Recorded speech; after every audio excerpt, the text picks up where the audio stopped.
여러분 안녕하십니까? 주말 아침 전남 동부권 소식입니다. 여수 지역의 관광객 증가에 맞춰 수익형 분양 호텔이 잇따라 들어서고 있습니다. 호텔 객실을 분양받고 수익을 얻는 방식인데 자칫 수익을 보장받지 못해 위험성이 클 수 있다는 지적도 있습니다. 김종태 기자입니다. 여수시 돌산에 자리한 한 호텔. 지난달부터 손님을 맡고 있는 이 호텔은 일반 호텔과는 운영 방식이 다릅니다. 호텔 객실을 일반인에게 분양하고 전문 업체가 운영을 맡아 수익을 분양자에게 돌려주고 있습니다. 연 8.4%의 고수익 보장을 통해 한 달 만에 120여 실의 객실 분양을 모두 마쳤습니다. 여수 밤바다가 한눈에 내려다보이는 탁월한 입지를 토대로 지속적인 수익을 보장하기 위한 높은 호텔 투숙률을 자신하고 있습니다. 1년에 1,300만 정도의 관광객이 오고 또 이런 좋은 입지에 좋은 시설을 갖춘 호남 최초의 레지던스 호텔이면은 경쟁력이 있다고 보는 겁니다. 그래서 8.4%의 수익률은 보장할 수가 있다고 보는 거죠. 여수 세계 박람회장에 들어설 예정인 이 분양형 호텔 모델하우스에도 지역민들의 발길이 끊이지 않습니다. 낮은 금리로 여유 자금에 대해 마땅한 투자처를 찾지 못한 사람들이 분양에 높은 관심을 보이고 있습니다. 하지만 무작정 분양형 호텔에 투자하는 것은 위험이 크다는 분석도 나옵니다. 시행사와 운영사가 동일한지 그리고 적절한 수익률 보장을 제시하고 있는지 등 여러 가지 꼼꼼히 따져보셔야 할 것입니다. 분양 호텔은 일반 아파트나 주택보다 매매가 활발하지 못해 정작 돈이 필요할 때 분양가를 돌려받기도 쉽지 않습니다. 관광객에 비해 호텔이 너무 많이 들어선 데다가 높은 분양가로 차후 매매 어려움이 많아 위험성이 높다는 단점도 있습니다. 여수에 최근 건립되거나 건립을 계획 중인 수익형 분양 호텔은 모두 4곳. 1,300만 명 관광객에 맞춘 분양 호텔이 저금리 시대 새로운 투자처로 자리 잡을지 지역사회의 기대와 우려가 엇갈리고 있습니다. MBC 뉴스 김종태입니다.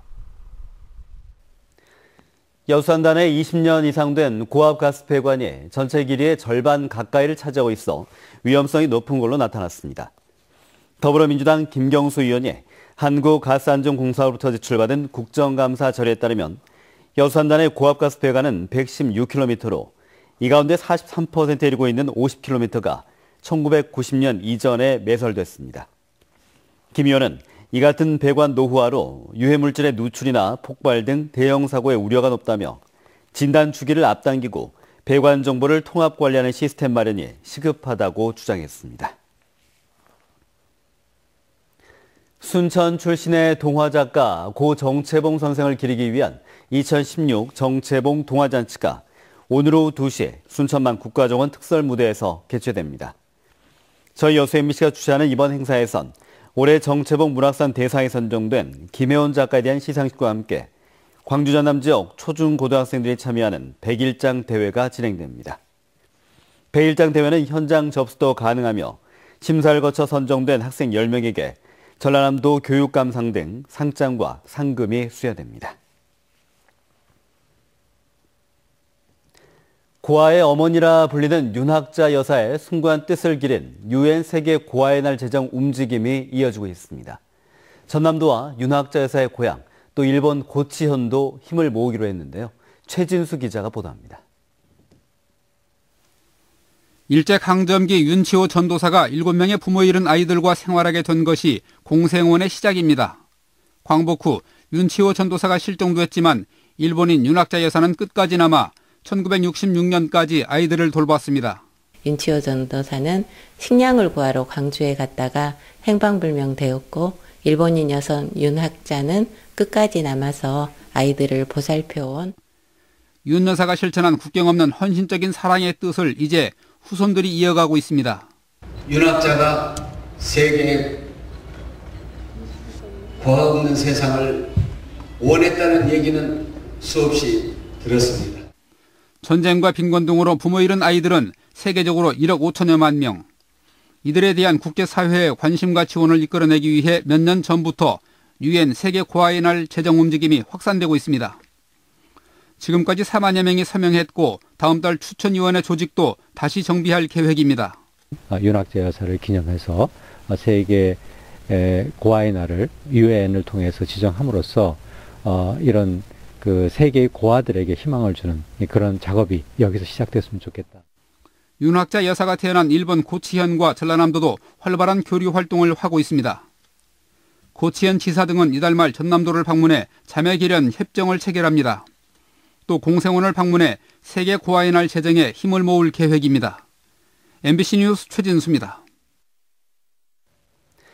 포스코가 전 세계 철강 기업 가운데 기후변화 대응 능력이 가장 우수한 것으로 평가됐습니다. 포스코에 따르면 글로벌 기후변화 대응 평가 기관인 CDP는 최근 전 세계 14개 철강사 등을 대상으로 한 온실가스 배출과 에너지 관리, 저탄소 기술 개발 등을 분석한 결과 포스코를 최우수 기업으로 선정했다고 밝혔습니다. 탄소 정보 공개 프로젝트를 일컫는 CDP는 지난 2000년 영국에서 설립된 비영리 기관이며 세계적으로 기후변화 대응과 환경 평가가 늘면서 사실상 이를 평가하는 기관의 고유 명사가 된 상태입니다. 국민권익위원회가 광양에서 국내 거주 외국인들의 생활 민원을 해소하는 맞춤형 신고 창구를 운영합니다. 권익위는 오늘 다문화가족 행사가 열리는 광양체육관의 상담장을 열고 출입국과 고용, 교육 등 다각적인 민원을 수렴해 생활 불편 사항을 해소해 주기로 했습니다. 권익위는 오는 오전 10시부터 오후 4시까지 외국인은 물론 내국인들에게도 각종 건의사항을 듣고 가능한 정책에 반영되도록 관계기관과 적극 협의할 예정이라고 밝혔습니다.